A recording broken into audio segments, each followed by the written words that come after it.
Hello বন্ধুরা, welcome back to my other new blog. আমি তোমার সাথে পাপাই, তোমরা দেখছো আমার চ্যানেল রাইডিং উইথ রিদম। তো বন্ধুরা, আজকে সোমবার, এখন বাজছে ঘড়িতে 5:48, মানে 4:48। তো 5টা বাজতে চলেছে। আর আজকে আমি যাচ্ছি র্যাপিডো বাইক করতে। তো 5টা থেকে রাত্রি 10টা 10:30 অবধি আমি র্যাপিডো বাইক চালাবো। এর মধ্যে আমি কত টাকা ইনকাম করছি তোমাদের সাথে শেয়ার করব। যেহেতু তোমাদের আমি আগে বলেছিলাম যে ফার্স্ট কদিন আমি আমার ইনকামটা দেখাবো। 5টা থেকে 10টা হচ্ছে 5 ঘন্টা হচ্ছে। 5 ঘন্টায় আমি ক টাকা ইনকাম করছি সেটা তোমাদের সাথে শেয়ার করব। তো এই মুহূর্তে আমি ঘর থেকে আমি আমার রাইড অ্যাপগুলো ওপেন করে দিয়েছি। ইনড্রাইভ, সাথে করেছি উবের আর যাত্রী সাথী, এই 3টা অ্যাপ আপাতত ওপেন করে রেখেছি। তো এখনও পর্যন্ত ঠিকঠাকভাবে ভাড়া এখনও বাজিনি। তো বাজলে আমি ঘর থেকে একটা ভাড়া রিসিভ করে তারপরে বাইরে বেরাবো। তারপর তোমার দেখাবো যে আজ কটা টিপ মারতে পারছি আর ক টাকা ইনকাম হচ্ছে। তো সঙ্গে থেকো, দেখতে থাকো। তারপরে নেক্সট যে ভিডিওগুলো আসবে সেখানে তোমাদের কাজের টিপসগুলো আর ট্রিক্স, কীভাবে ট্রিক্সে করলে কম তেল খরচা করে তোমরা বেশি টাকা ইনকাম করতে পারবে আর কম সময়ও ব্যয় হবে, সেই ট্রিক্সগুলো আমি তোমাদের সাথে পরবর্তীকালে শেয়ার করব। তো এই মুহূর্তে সঙ্গে থেকো, দেখতে থাকো আমার ব্লগ। চলো, দেখা হচ্ছে মোটর ব্লগিং সেটআপে ভাড়া রিসিভ করার পর। তো হ্যালো বন্ধুরা, আমি আমার আজকের ডেটে ফার্স্ট রাইড পেয়ে গেছি। পিক আপটা আমার বাড়ির কাছ থেকে রয়েছে আর যাবে হচ্ছে এসপ্ল্যানেড, ধর্মতলা যাবে। তো ফার্স্ট ভাড়া পেয়েছি আমি 140 টাকা। ডিস্টেন্স আছে 14 কিলোমিটার মতো, আর 10 টাকা পার কিলোমিটার। তো ভাড়া ঠিকঠাকই আছে। তো চলো কাস্টমার লোকেশানে যাওয়া যাক। তারপরে কাস্টমার পিক আপ করার পর তারপরে তোমার সাথে কথা হচ্ছে। তো কাস্টমার পিক আপ লোকেশানে চলে এসেছি আমি। সামনে কাস্টমার দাঁড়িয়ে আছে, ওই রেড কালার ড্রেস পরে হয়তো দাঁড়িয়ে আছে উনি। নিয়ে যাবেন ধর্মতলা। তো চলো পিক করে নিই কাস্টমারকে। আপনি তো এর আগে একদিন আপনাকে নিয়ে গেছিলাম না, বৃষ্টির সময়? হ্যাঁ হ্যাঁ, বসুন। তো বন্ধুরা, দিদিকে তুলে নিয়েছি, এবার ড্রপ লোকেশনে যাচ্ছি। ডিস্টেন্স আছে 12 কিলোমিটার, টাইম দেখাচ্ছে 37 মিনিট, আর এখন বাজে 5:11। তো দেখা যাক কত তাড়াতাড়ি পৌঁছাতে পারি। একটু আগে বৃষ্টি হলো, তো বৃষ্টিটা এখন কমেছে, যার জন্য ট্রাফিক জ্যামটা একটু বেশি আছে আজকে। আর আজকে সোমবার যেহেতু, তো ট্রাফিক অন্যান্য দিনের তুলনায় একটু ট্রাফিকটা বেশিই থাকে। তো ফাইনালি বন্ধুরা, দিদিটাকে ড্রপ করলাম। 150 টাকা ভাড়া দিল। ভাড়া ছিল 140 টাকা, 10 টাকা বাড়িয়েই দিয়েছে। এই দিদিটাকে এর আগেও নিয়ে এসেছি আমি এই জায়গাতে, সেম জায়গাতে, তাই চেনে আমাকে। তো চলো নেক্সট অর্ডার কোথায় পাওয়া যায় দেখা যাক। চলো দেখাচ্ছি, রাইড অ্যাকসেপ্ট করার পর তবে তোমার সাথে কথা বলছি। একসাথে বন্ধুরা দুটো ভাড়া ধরেছি, একটা বেহালার দিকে আর একটা কালীঘাটের দিকে। তো যেটা আছে কালীঘাট, সেটা পার্সেল যাবে, পোর্টারে ধরেছি। আর একটা উবেরে ধরেছি যেটা যাবে বেহালাতে, সেটা মানুষ যাবে, প্যাসেঞ্জার যাবে। তো চলো দুটোকেই নিয়ে যাব, কালীঘাটে পার্সেলটা দিয়ে তারপর বেহালা থেকে ছাড়বো। তারা কাস্টমার ফোন করে কথা বলে নিই। এই সামনে থেকে প্যাকেজটা নিব, ঠিক আছে? ওটিপিটা কি আছে? 5875। ঠিক আছে, বসুন। তো ফাইনালি প্যাসেঞ্জার পিক আপ করে নিয়েছি। এবার যাব হচ্ছে পার্সেল পিক আপ করতে। পার্সেলটা সামনে থেকে পিক আপ করতে হবে। তো চলো পার্সেল পিক আপ করার পর তোমার সাথে কথা বলছি। তো ফাইনালি আমি পার্সেলটাকেও পিক আপ করে নিয়েছি। তো প্যাসেঞ্জার ডিস্টেন্স রয়েছে, প্যাসেঞ্জার পার্সেলের টোটাল ডিস্টেন্স রয়েছে 17 কিলোমিটার মতন। প্যাসেঞ্জার ভাড়াটা 150 টাকা মতন। আর পার্সেলের পার্সেলের ভাড়াটা 100 টাকা, টোটাল 250 টাকা 17 কিলোমিটারে। তবে এই ভাড়াটা কভারেজ করতে পুরোটা 1 ঘন্টার কাছাকাছি লেগে যাবে। তো দেখা যাক কত তাড়াতাড়ি করা যায় সম্ভব। কিন্তু একটা প্রবলেম হলো, প্যাসেঞ্জার ভাড়াটা যেটা নিয়েছি আমি, সেটা লোকেশনটা খুব খারাপ লোকেশন নিয়ে নিয়েছি, সেই ঠাকুরপুকুরের এরিয়া। জানি না ওখান থেকে ফেরার ভাড়া পাবো কি না। চলো তোমাদেরকে শেয়ার করবো বাকিটা পাচ্ছি কিনা ভাড়া ঠাকুরপুকুর থেকে। আকাশের পরিস্থিতি খুব একটা ভালো নয় বন্ধুরা, তো যত সম্ভব তাড়াতাড়ি কাজ করে বাড়ি ফিরতে হবে, কারণ বৃষ্টি নেমে পড়লে তাহলে কাজের 12টা বেজে যাবে। আজকে যে টার্গেট ছিল সেটা হয়তো ফুলফিল করা যাবে না। তো চেষ্টা করব বৃষ্টি হওয়ার আগে যতটা পারা যায় ইনকাম করে নেওয়ার। এই মুহূর্তে তো আমার এই দুটো মানে এই রাইডটা কমপ্লিট করলে 250 টাকা পাবো, আর আগের রাইডটা আমি 150 টাকা পেয়েছি, তোমার 400 টাকা অলমোস্ট হয়ে যাবে। তো 5টায় থেকে 7টার মধ্যে আমার 2 ঘন্টা, মানে 2 ঘন্টা মানে 400 টাকা হয়ে যাচ্ছে। এবার ওখান থেকে যদি আমি সময় না ব্যয় করে যদি ভাড়া পেয়ে যাই এদিকে, তাহলে তো কোনো চাপই নেই। চিন্তা হচ্ছে, মেন চিন্তা হচ্ছে ঠাকুরপুকুরে গেলে ভাড়া পাওয়া এই সময় খুব চাপের হয়ে যায়। তো দেখা যাক, যা ভাড়া পাবো ওইদিকে নিয়ে নেব। তো বন্ধুরা, দিঘিটাকে নামিয়ে দিলাম, আর দিঘিটার থেকে ভাড়া পেলাম 166 টাকা, কারণ দিঘিটার অলরেডি 10 টাকা মাইনাস ছিল, 10 টাকা কি 12 টাকা মাইনাস ছিল। তো 166 টাকা মতো ভাড়া দিল। আর ওই পার্সেলটার ভাড়া ছিল 100 টাকা, 97 ভাড়া ছিল, 100 টাকা দিয়েছে কাস্টমার।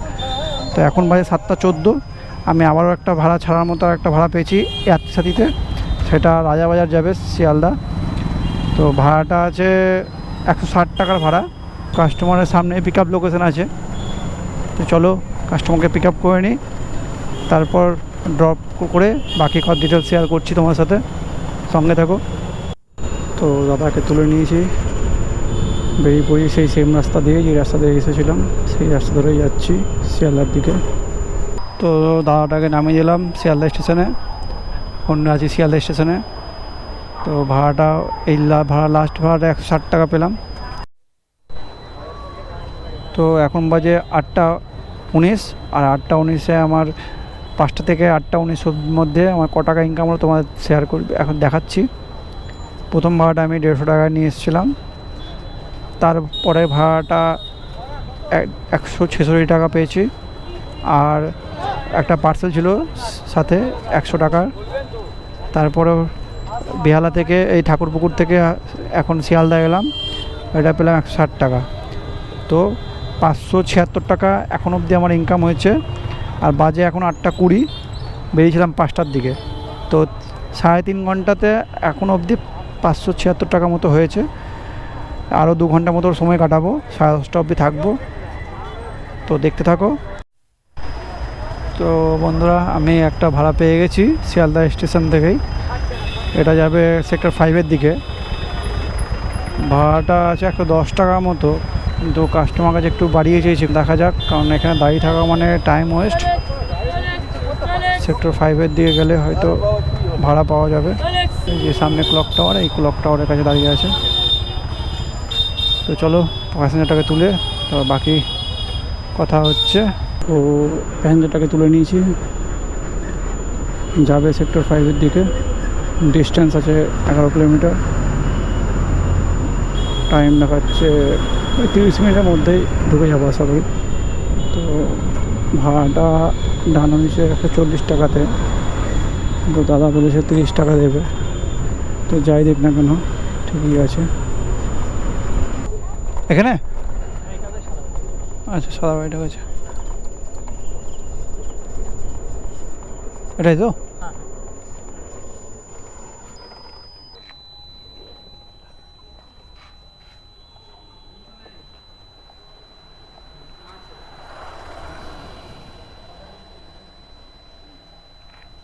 অনলাইন এখানে করে দেন, এটাতে করে দেন। তো দাদাটাকে ড্রপ করে দিলাম, 40 টাকায় আমাকে দিয়েছে। 140 টাকা নেওয়ার পিছনে কারণ আছে, কারণ শিয়ালদা থেকে যে কোনো স্টেশন থেকে তুমি ভাড়া নেবে, যখন তুলবে তখন ভাড়াটা যত কিলোমিটার থাকবে, মানে যেহেতু এটা 12 কিলোমিটার ছিল, তো তার তুলনায় একটু বেশি নেওয়া ডিমান্ড করবে। কারণ স্টেশন থেকে সবাই মনে করে যে ভাড়া অনেক পাওয়া যায়, কিন্তু মেন প্রবলেম হয় স্টেশনে ভাড়া পাওয়া যায় না। পাওয়া যায় সেটা তখনই যখন বাস অ্যাভেলেবেল থাকে না। কিন্তু এখন বাজছে 9টা 4, তো এই সময় বাস থাকে 10টা অবধি, বাস অ্যাভেলেবেল থাকে 10টা 10:30 অবধি।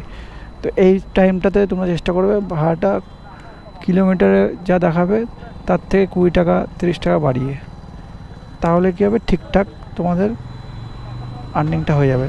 তবে এই মুহূর্তে দাঁড়িয়ে আমার যেটা হলো আর্নিং, আগের ছিল 576 টাকার, এখন পেলাম 140 টাকা, 716 টাকা। এখন পাচ্ছে 9টা 4, প্রায় 4 ঘন্টা হলো তো, হ্যাঁ 4 ঘন্টা কাজ করে 716 টাকা আমার হয়েছে। তো তোমার সামনে যা দেখানোর দেখিয়ে দিলাম। তার মধ্যে আমার একটা বাড়ি থেকে কল চলে এসছে। বাড়িতে একটা প্রবলেম হয়ে গেছে, যেটা হলো যে বাড়িতে গ্যাস শেষ রান্না করার। তো এই মুহূর্তে আমার মনে হয় না আর কাজ করতে পারবো, বাড়ির দিকে যেতে হবে মনে হচ্ছে। কারণ বাড়ি না গেলে আমার গিন্নি আবার রান্না করতে পারবে না। মানে অর্ধেক রান্না হয়ে গ্যাস শেষ হয়ে গেছে, এখনও বসে রয়েছে আমার জন্য। এখন আমি যাব, গ্যাস যদি পারি তো লোকাল থেকে ভরাবো, তারপরেই বাকি কাজ হবে। ভেবেছিলাম আজকে 10টা অবধি কাজ করে তোমার দেখাবো যে কত টাকা কামানো যায়। বেসিক্যালি আমার তুমি হিসাব লাগিয়ে নিতে পারো। তো টাইমিং এখন বাজে 9টা, 4 ঘন্টাতে আমার 716 টাকা হয়েছে। আর হয়তো 1-1.5 ঘন্টা কাজ করলে আমার 1000 টাকা মতো হয়ে যাবে। মানে 5 থেকে 6 আওয়ার্স টাইম দিলে 1000 টাকা আমার রোজগারে হয়ে যায়। কোনো দিন বেশি হয়, কোনো দিন খুব কমই হয়, তবে বেশিই হয়ে যায়। তো মানে 1000 টাকা মিনিমাম হয়, ম্যাক্সিমাম কোনো দিনে 1100 টাকা হয়ে যায় 6 ঘন্টাতে। তো এই হলো কাজেরই। ধীরে ধীরে তোমাদের সাথে আরও কদিন শেয়ার করব, তারা তোমরা নিজেরাই বুঝতে পারবে যে আমি কীভাবে কী টেকনিকে কাজ করি না করি। তো সঙ্গে থাকো। আর যারা এখনও পর্যন্ত চ্যানেলটা সাবস্ক্রাইব করনি, তারা চ্যানেলটা সাবস্ক্রাইব করে দাও। চেষ্টা করব আরও বেটারভাবে তোমাদেরকে কাজের ডিটেলসগুলো শেয়ার করার। সবে তো স্টার্ট, ধীরে ধীরে আরও ডিটেলস তোমরা পাবে। তো এই মুহূর্তে বাড়ির দিকে যাই। তো আজকে মনে হয় এতটাই সমাপ্ত। এখন আমি আছি এই বিশ্ববাংলা যে সোজা গেট, সেই গেটে, মানে এই থাকদারি খালধারের দিকটায় আছি। তো আমি এই বিশ্ববাংলা হয়ে বাড়ি যাব। যদি তার মধ্যে যদি আমি বাড়ির ওই দিকটায় পাই বিশ্ববাংলা থেকে, তাহলে নিয়ে নেব, আদারওয়াইজ খালি হাতেই যেতে হবে। এখান থেকে ভাড়া পাচ্ছে কিন্তু অন্য দিকে, তো আমি অন্য দিকে যেতে চাইছি না, এখন বাড়ির দিকে যাই। তো তোমরা যেটা দেখলে আজকে আরও দেখতে পাবে, সঙ্গে থাকো। আমি তোমাদের গ্যারান্টি দিচ্ছি, যারা আমার ভিডিওর সাথে যুক্ত থাকবে তারা অনায়াসে আমার মতো টেকনিক অ্যাপ্লাই করে 1000 টাকা খুব কম সময়ের মধ্যে আর খুব কম তেল ব্যয় করে ঘরে নিয়ে যেতে পারবে। কারণ যতটুকু আমি যতটুকু জানি যে যারা অনেকেই পরিশ্রম করে যতটা, তার বিনিময়ে তারা ইনকাম করতে পারে না ততটা। তো আমি তোমাদের সেই স্মার্ট ওয়েতে কীভাবে কাজ করবে, কীভাবে তুমি হচ্ছে ভাড়া ডবল ভাড়া তুলবে না তুলবে, এভরিথিং আমি তোমার সাথে শেয়ার করব।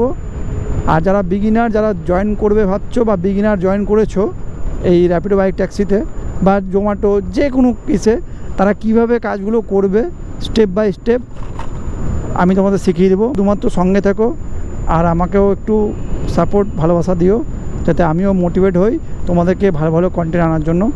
তো আজকের মতো এখানেই সমাপ্ত করছি, বেশি বড় করছি না। এখন 9টা 8 বাজে। আমার এখান থেকে যেতে আমার বাড়ির ডিস্টেন্স 8 কিলোমিটার মতো আছে, 7-8 কিলোমিটার।